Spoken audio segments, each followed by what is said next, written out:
Hi, I'm Dong Shong. Welcome to Digging to China, where we explore China in depth to review unique perspectives. Today, I want to share some major news from China. International political and financial media are all buzzing about it.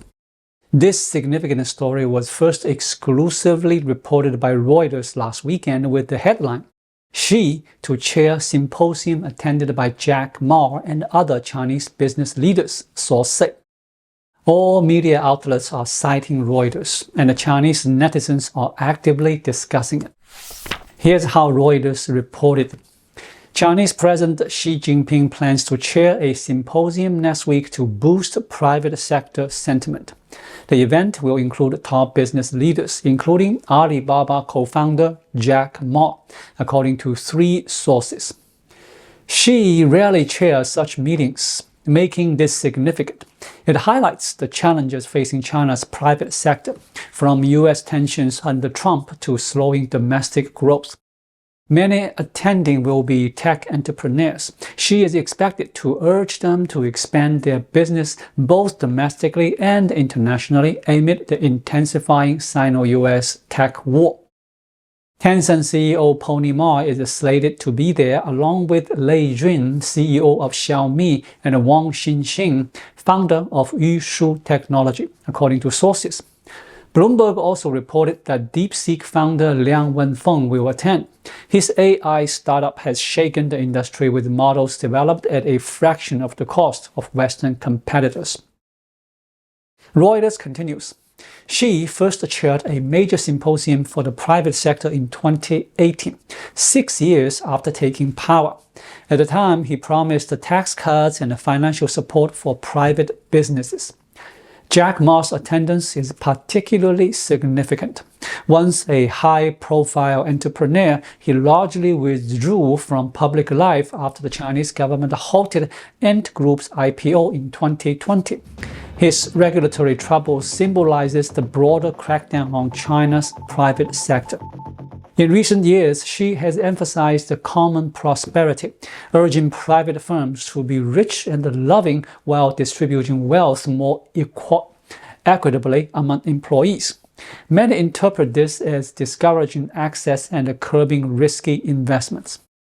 DeepSeek's Liang Wenfeng attending further highlights the company's rising status as a potential AI industry disruptor.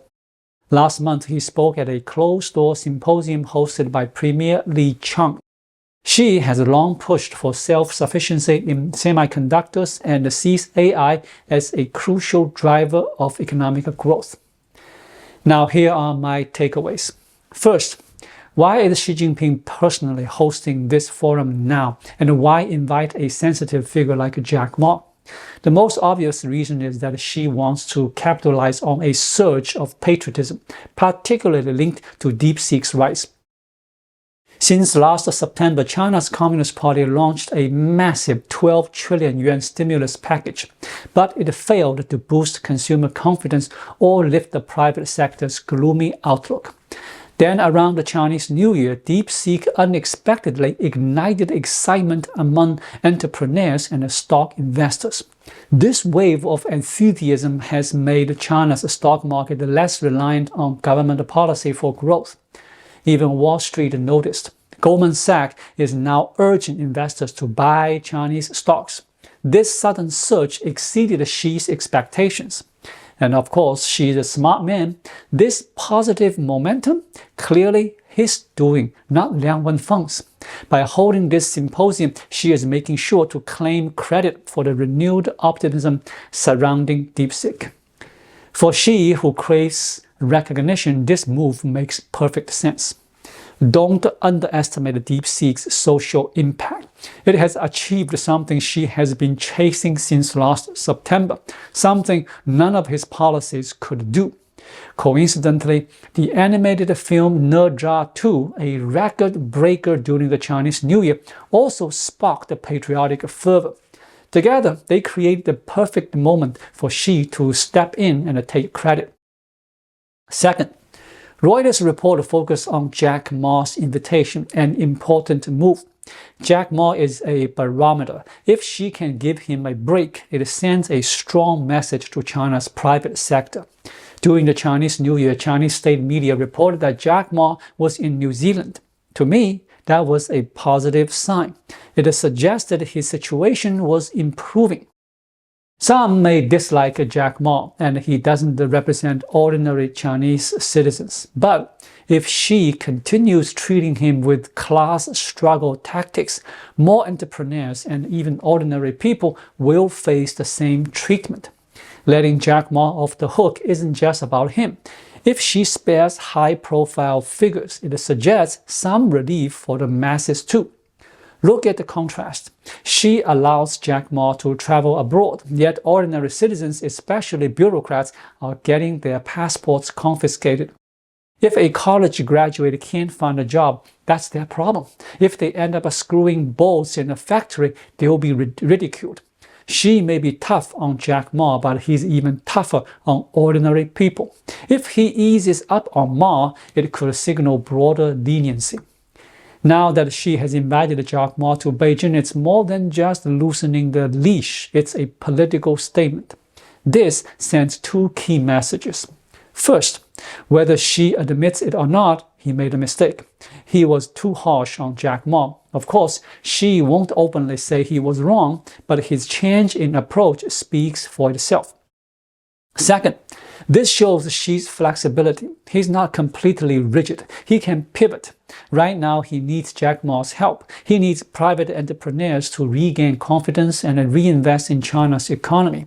That's why many Chinese netizens are saying, if you really support private enterprises, let Jack Ma go. Some even add, let Sun Dawu out of prison. That would show real sincerity. By inviting Jack Ma to Beijing, Xi is making a calculated move. His political maneuvering here is impressive, and while he has made mistakes, the ability to course correct is far better than stubbornly sticking to a failing strategy. The third point is that this symposium will have a major impact on China's political landscape and globally. In the past few days, all major international financial media have been actively discussing this event. It's worth noting that Reuters' report was based purely on speculation and unverified piece of information they managed to gather. Yet, it has already sparked intense debate. This alone shows the deep domestic and international implications of this symposium. Why is this such a big deal internationally? I believe it's because Xi Jinping is trying to reorganize his camp to counter Trump. With ongoing negotiations and a softening of tensions between Trump and Putin, and with the U.S., media, especially conservative outlets, pushing for an reverse Nixon strategy that aims to pull Russia in to counter the Chinese Communist Party. Xi sees a real threat. This theory hasn't been confirmed. It's just speculation and a rumor. But judging by the CCP's recent reactions, they seem to believe that the US is indeed playing the Russia card, just like Nixon once played the China card to counter the Soviet Union. Now they think Trump is trying to bring Russia in to confront CCP. Last week, Trump made a statement that many found appealing. If I work with Russia and China, we can all cut military spending by half. His message was clear. Stop criticizing me for working with Putin as if I am selling out American interests. No, I'm not. In the end, I'm doing this for America. If everyone reduces military spending, that's a win for all. He casually mentioned China without any real malice. But how did the Chinese Foreign Ministry respond? With hostility. Their attitude was essentially, if you want to cut military spending, go ahead. You and Russia can do that, but we are not playing along. They took what was meant to be a neutral, even positive mention of China and twisted it into a declaration of separation from Trump, making it seem like they wanted to sever all ties with him. This suggests that Xi Jinping has not only abandoned any hope of improving relations with the US, but he's also preparing for a showdown. If not outright war, then at least a long-term confrontation. Another piece of news sheds light on Xi Jinping's current mindset. Unlike Putin, he seems to feel that disaster is looming. Just before last weekend, Chinese Foreign Minister Wang gave a speech at the Munich Security Conference in Germany, and it was surprisingly weak in tone, almost like a desperate provocation. Trump hasn't even officially started a confrontation with China yet, but Wang Yi's speech was clearly aimed at him. Everyone is still waiting for Trump to make his move. But what did Wang Yi say in Germany? He warned that if the U.S. insists on surpassing China, then China has no choice but to fight back to the end. He started in his speech that protectionism is a dead end and that the unilateral tariff hikes won't produce winners. He declared that if the U.S. continues to pressure China, China will have no choice but to respond with full force against unilateral bullying. Think about it. Trump's tariff threats aren't just aimed at China. The EU and other countries are also affected, but no other leader at the Munich conference openly threatened the U.S. In response, why? Because smart leaders wouldn't escalate tensions before Trump even lays his cards on the table. Instead, they'd say something like, we'll handle it appropriately, or we are going to negotiate. We are open to negotiations. Every country has its own backup plans, and no one would rush to issue countermeasures before knowing Trump's exact proposal. But Wang Yi jumped straight to the threats, saying that they're ready to fight to the end.